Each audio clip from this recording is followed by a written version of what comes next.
कि वृष्णीनां प्रवरो मंत्री कृष्णस्य दयिता सखा शिष्यो बृहस्पते साक्षात् उद्धवो बुद्धि सत्तमः। वृष्टिवंशियों के मंत्री भगवान श्री कृष्ण के सखा बृहस्पति जी के शिष्य परम भागवत श्री उद्धव जी महाराज को वसुदेव जी ने भेजा, तुम जाओ श्याम सुंदर किस बात से दुखी हैं, किसका चिंतन करते हैं, जरा उनसे जानने का प्रयास करो। उद्धव जी महाराज आए, उद्धव जी ने प्रणाम किया, हे श्याम सुंदर मैं प्रणाम करता हूं, आप तो पूर्ण ब्रह्म हैं, परमेश्वर हैं, ना आपका कोई शत्रु होता है ना कोई मित्र होता है, फिर आप इस प्रकार किसकी याद करते हो। भगवान श्याम सुंदर ने उद्धव को देख करके उद्धव के कंधे पे हाथ रखा और कहा, उद्धव मोहि ब्रज विशुरत नाही, हंस सुता को सुंदर कलरव और कुंजन की छाई।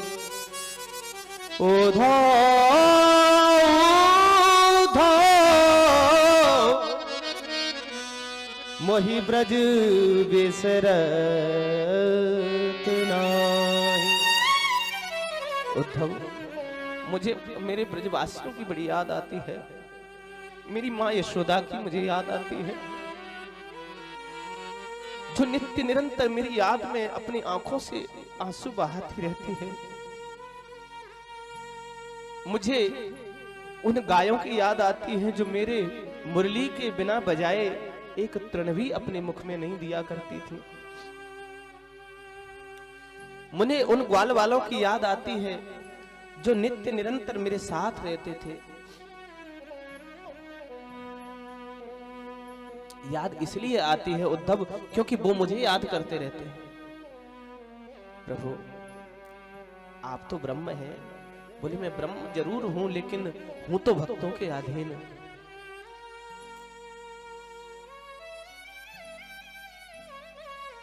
आपका ये वियोग दूर कैसे हो।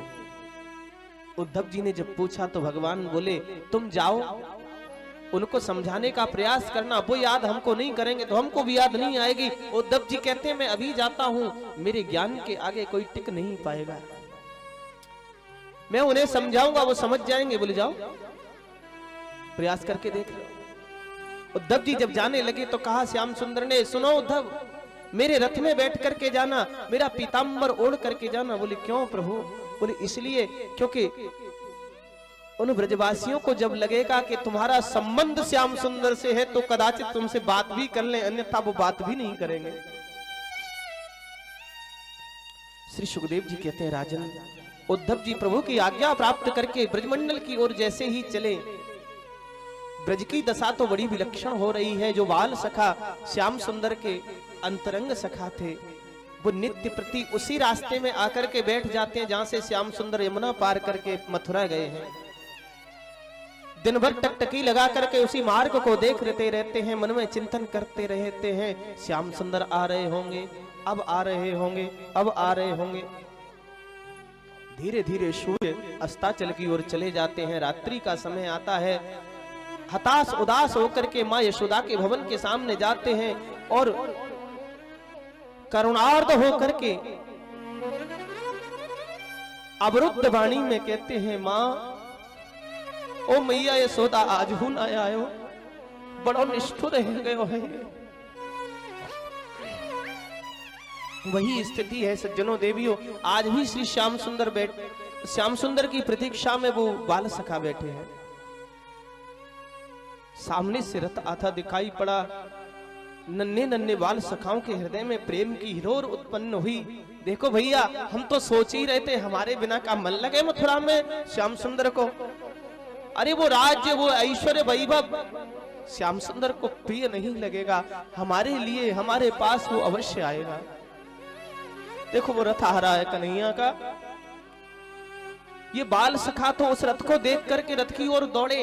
एक जो नन्हा सा सखा जो श्याम सुंदर की उंगली पकड़ करके रहता था वो एक झाड़ी के समीप जाकर के छुप गया। ग्वालवाल कहने लगे, भैया तू श्याम सुंदर को दर्शन ना करेगो का?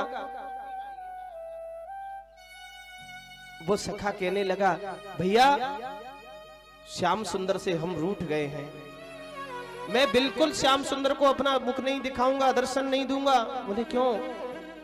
बोले जब तक श्याम सुंदर मेरे पास आकर के मेरे चरणन को पकड़ करके क्षमा न मांगेगो और जब तक ये प्रतिज्ञा न करेगो कि हम तुम्हें छोड़ करके कभी नहीं जाएंगे, तब तक हम उनसे नहीं मिलेंगे। ये सखा तो कहने लगे, तू रूठ करके बैठो रहे, हम तो दर्शन करेंगे। जब भी सखा भागने लगे तो जो रूठ करके बैठा था उस ग्वाल के हृदय में भी प्रेम उत्पन्न हो गया। बोले रूठ तो हम बाद में भी लेंगे, एक बार पहले दर्शन तो कर ही ले। सब दौड़ करके जैसे ही रथ के पास आए, मन दुखी होने लगा, श्याम सुंदर नहीं हो सकते। यदि श्याम सुंदर होते तो अब तक तो रथ से कूद करके हमारे पास आ गए होते। पर धीरे धीरे रथ के समीप पहुंचे तो रथ में उद्धव जी को बैठा देखा। उद्धव जी ने भी, क्योंकि देखो ये बड़े ज्ञानवान हैं, बड़े ही विनम्र हैं, उद्धव जी ने कहा, भैया जी जय श्री कृष्ण। ग्वालवाल भी कहने लगी, जय श्री कृष्ण। बोले मैं उद्धव हूं, भगवान श्री कृष्ण का सखा। भैया जय श्री कृष्ण। उद्धव जी ने कहा, श्याम सुंदर को आप लोगों की बड़ी याद आती थी, इसलिए मुझे भेजा है। इस बात को जैसे ही सुना सज्जनों देवियों, ये ग्वालवाल तो रोने लगे, वारे श्याम सुंदर तुम भी बड़े विलक्षण हो, इतने दिनों बाद भी हमारी याद आई, फिर तुम आ नहीं सके, अपने मित्र को ही भेज दिया। बड़ी कृपा है भैया, आपका स्वागत है ब्रज में। उद्धव जी ने कहा, मैं माँ का दर्शन करना चाहता हूँ, माँ यशोदा कहाँ मिलेंगी? इस बात को सुनकर के ब्रजवासी ग्वालवाल कहने लगे, भैया जिस दिन से श्याम सुंदर इस ब्रजमंडल को छोड़ करके गए हैं, उस दिन से माँ यशोदा के भवन का मार्ग किसी को पूछने की आवश्यकता ही नहीं पड़ी। बोले क्यों? बोले तुम्हारे रथ के समीप ये जो जल का प्रवाह देख रहे हो ना? बोले हाँ जल तो बह रहा है, ये किसी नदी का पानी नहीं है, किसी तालाब सरोवर का ये जल नहीं है। तो बोले क्या है? बोले ये नंद भवन से निकला हुआ, लाखों लाख गोपियों के आंखों से निकला हुआ अश्रुधारा ही तो है, आंखों का जल है ये। आंखों के अश्रुबिंदु जो नित्य निरंतर अनवरत प्रवाहित होते रहते हैं, वही ये जल है। बस इसका आश्रय लेकर के चले जाओ, मां यशोदा का दर्शन हो जाएगा। जैसे ही रथ में से उद्धव जी उतरे, इस ब्रजभूमि पर चरण रखा, चरण रखते ही बड़ी विलक्षण अनुभूति हुई। उद्धव जी विचार कर रहे, मैं तो कुछ और समझ रहा था, यहां तो बड़ा विलक्षण भाव है। मां यशोदा के भवन में जैसे ही पहुंचे, मां यशोदा का दर्शन किया। लाल ख्याल में थार संजोवती श्री यशोदा महारानी। मां यशोदा तो अपने पुत्र की याद में रोती रहती हैं, आंखों से आंसू भी सूख गए, दिखना कम हो गया। अपनी श्याम सुंदर की याद में बैठी हुई थी। सज्जनों देवियों, उद्धव जी ने कहा, मैया मैं उद्धव प्रणाम करता हूं। पहली बार तो सुनी नहीं, फिर जोर से कहा, मैया यशोदा मैं उद्धव प्रणाम करता हूँ। माँ का ध्यान भंग हुआ, अरे कौन है भैया? भैया मैं उद्धव हूँ। बोले उद्धव जरा धीरे बोलो। बोले क्यों? अरे उद्धव क्या बताऊं, ये श्याम सुंदर बड़ा परेशान करे मुझको, बड़ी मुश्किल से अभी पालने में सुबाई के आई हूँ, तेरी जोर की आवाज सुनेगो फिर जग जाएगा, फिर उधम मचाएगो। उद्धव जी आश्चर्य में पड़ गए, जिनको मथुरा छोड़ करके आया हूँ उनको कैसे सुला सकती हैं पालने में? भैया क्या मुझे दिखा सकती है? बोले हाँ चल मेरे साथ। माँ यशोदा ने हाथ पकड़ा, उद्धव को लेकर के उसी आंगन में पहुंची जहां पालना आज फोड़ा हुआ था। पालना तो खाली था। मैया पालने के पास जाकर के मूर्छित होकर के गिर पड़ी। जब मूर्छा जगी तो कहने लगी, उद्धव मैं कितनी बावरी हूं,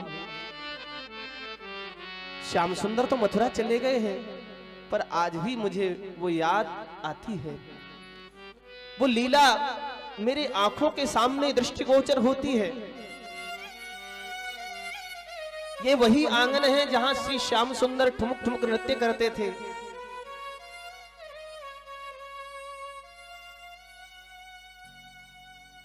कि यशोदा वर्ण्यमानानि पुत्रस्य चरितानि च। मां यशोदा प्रभु के चिंतन में इतनी तन्मय हो गई। शृण्वन्त्यश्रूण्यवस्त्राक्षी स्नेहश्नुतपयोधरा। मां का आंचल अश्रु बिंदों से भीगने लगा। नंद बाबा भी व्याकुल है, रुदन करते हैं। उद्धव जी से कहते हैं, भैया उद्धव अपि स्मरति न कृष्ण मातर सुहृद सखीन। क्या श्याम सुंदर हमारी याद करते हैं तुम्हारे मित्र? उद्धव जी तो कहने लगे, पिताजी आप इतने अधीर क्यों होते हो? आप धैर्य धारण करो। यद्यपि न उनका कोई माता है न पिता है, लेकिन आगमिष्यत्य दीर्घेण कालेन ब्रजमच्युत। आप धैर्य धारण करो, वो शीघ्र आएंगे। ऐसा कहकर के उद्धव जी निकुंज वन चले गए, जहां किशोरी जी विराजमान है। श्री किशोरी राधा रानी बड़े शांत स्वभाव से विराजमान है। सखी परकर भी है। इनकी अंतरंग सखियां लाखों लाख सखी जो भगवान से अत्यंत प्रेम करती हैं। किशोरी राधा रानी की जो सखियां राधा रानी के पास आती हैं और कहती हैं, किशोरी जी आज हमारे स्वप्न में श्याम सुंदर का हमें दर्शन हुआ। एक कहती है मेरे साथ ये लीला करी, ये एक कहती है मेरे साथ ये लीला करी। एक सखी बोली, हे किशोरी हम अपने स्वप्न की बात रोज आकर के बताती हैं, आपने कभी नहीं बताई। क्या आपके सपने में श्याम सुंदर नहीं आते? किशोरी राधा रानी कहती है, हे देवी तुम कितनी भाग्यशाली हो,